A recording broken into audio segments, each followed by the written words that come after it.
भारत स्वाभिमान और पतंजलि योग समिति की जो बेमेतरा शाखा है, इकाई है, उसका आभार व्यक्त करता हूँ कि उन्होंने ये व्यवस्था बनाई और मुझे आपके साथ बात करने का मौका मिला।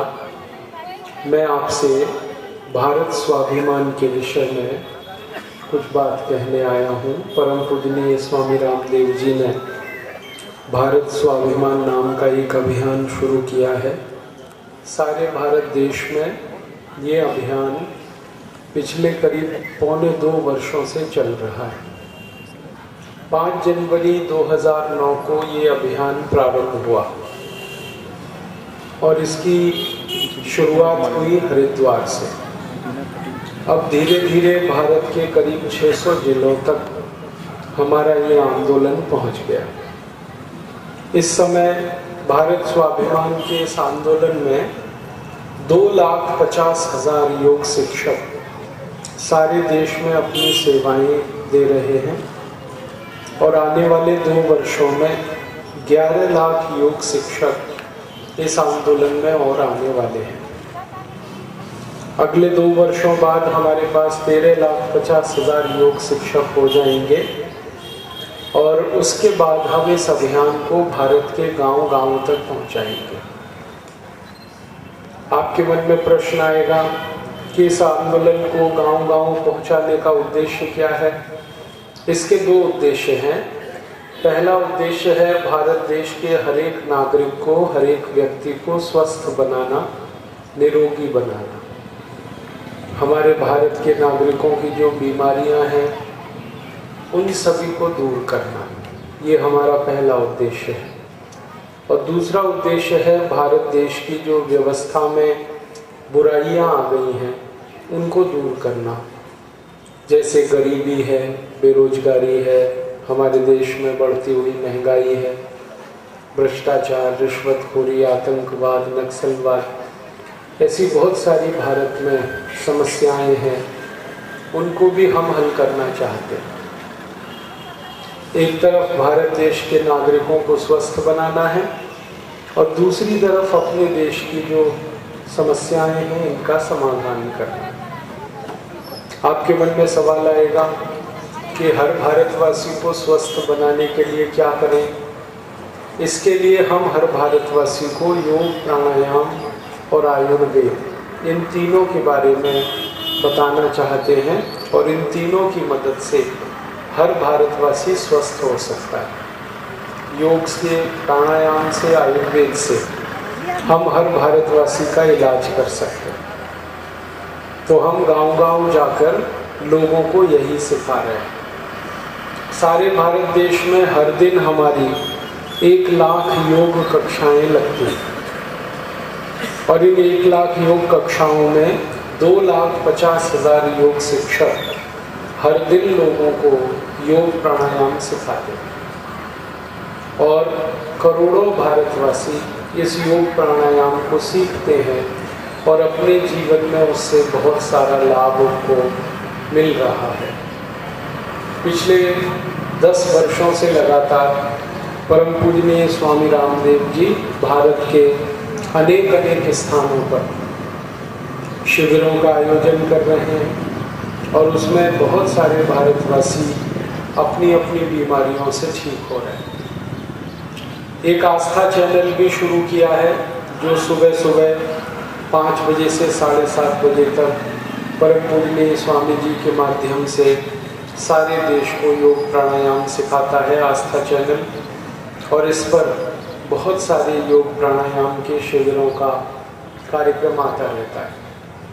आपसे भी मैं यही कहने आया हूँ कि आप भी अपने जीवन में योग, प्राणायाम और आयुर्वेद का उपयोग करें और आपकी हर बीमारी के लिए उसका समाधान उसमें मिलेगा। आपके मन में ये प्रश्न आ सकता है कि योग प्राणायाम से कौन कौन सी बीमारी ठीक होती है?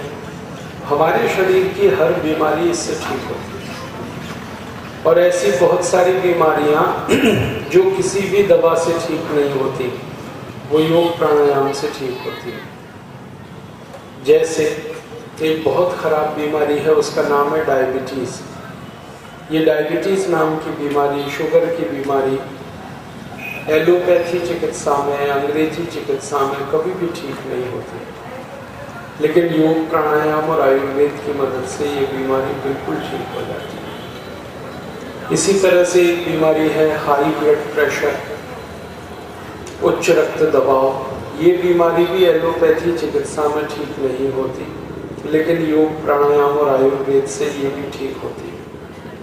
लो ब्लड प्रेशर एक और बीमारी है, दमा है, अस्थमा है, ब्रोंकियल अस्थमा है, ट्यूबरकुलोसिस है।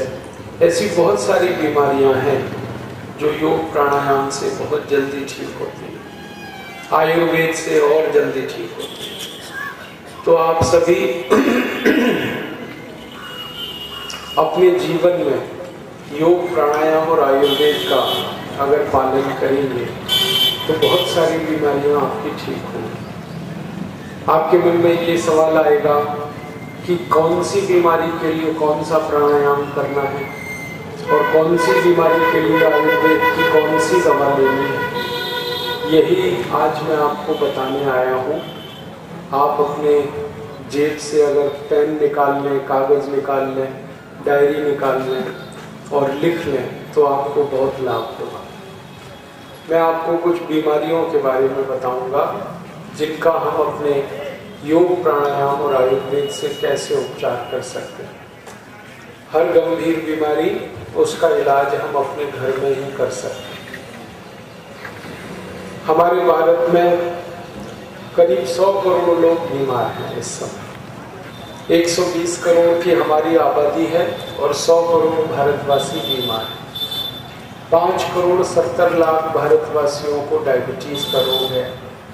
4 करोड़ 80 लाख भारतवासियों को हृदय रोग है। करीब 8 करोड़ भारतवासियों को कैंसर है। 12 करोड़ भारतवासियों को आँखों के भिन्न भिन्न रोग हैं। 14 करोड़ भारतवासियों को दमा, अस्थमा है, ट्यूबरकुलोसिस है। 17 करोड़ भारतवासियों को घुटनों का दर्द, कमर का दर्द है। 20 करोड़ भारतवासियों को high blood pressure, low blood pressure है। और 40 करोड़ माताएं हमारे देश में हैं जिनको खून की कमी का रोग है, एनीमिया। अपने देश में बीमार लोग बहुत हैं। और दूसरी समस्या ये है कि बीमारियों का इलाज करने के लिए बहुत सारे पैसे खर्च होते हैं और भारत में जो गरीब लोग हैं वो पैसे खर्च नहीं कर सकते। तो इस बीमारियों में बहुत सारे लोग बिना इलाज के ही मर जाते हैं। आजकल भारत में बीमारियों का इलाज बहुत महंगा है और महंगे इलाज के चक्कर में ज़्यादा लोग अपना इलाज नहीं कर पाते। तो हमने ये सोचा है कि हर भारतवासी को कुछ ऐसा इलाज बताया जाए जो बिना पैसे के आसानी से हो सके।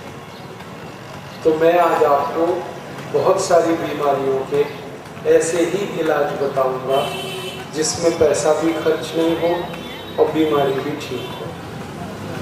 मैं शुरू करता हूँ डायबिटीज़ से। डायबिटीज़ सबसे खराब रोग है जो इस समय भारत में फैल रहा है।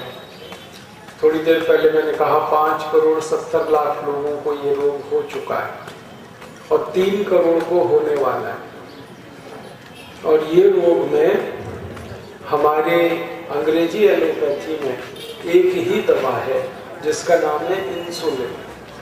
और ये इंसुलिन इंजेक्शन के माध्यम से कोई लेता है, कोई गोली के माध्यम से। लेकिन ये इंसुलिन है ना, ये बहुत खराब है। ये क्या करती है, लगातार अगर कोई व्यक्ति इंसुलिन लेता रहे तो दोनों उसके गुर्दे खराब हो जाते हैं, लीवर खराब हो जाता है। अगर कोई व्यक्ति लगातार इंसुलिन ले तो उसको ब्रेन हेमरेज हो सकता है, पैरालिसिस हो सकता है, ब्रेन स्ट्रोक आ सकता है।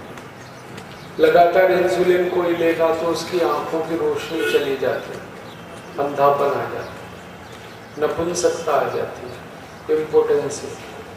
तो इंसुलिन ये अच्छी नहीं है, आप इसे मत लेना कभी। अगर आपको कभी डायबिटीज़ हो, शुगर की बीमारी हो तो इंसुलिन मत लें। और अगर आपके परिचय में कोई व्यक्ति है उसको भी मना करें। क्योंकि अगर कोई व्यक्ति को इंसुलिन देने की आदत आपने डाल दी बहुत जल्दी उसकी मृत्यु हो जाएगी। इंसुलिन शरीर को अंदर से पूरा खोखला कर देती है। तब फिर आप बोलोगे फिर क्या करें? तो डायबिटीज का अपना भारत में जो आयुर्वेद में इलाज है और प्राणायाम से जो चिकित्सा है उसका उपयोग करें।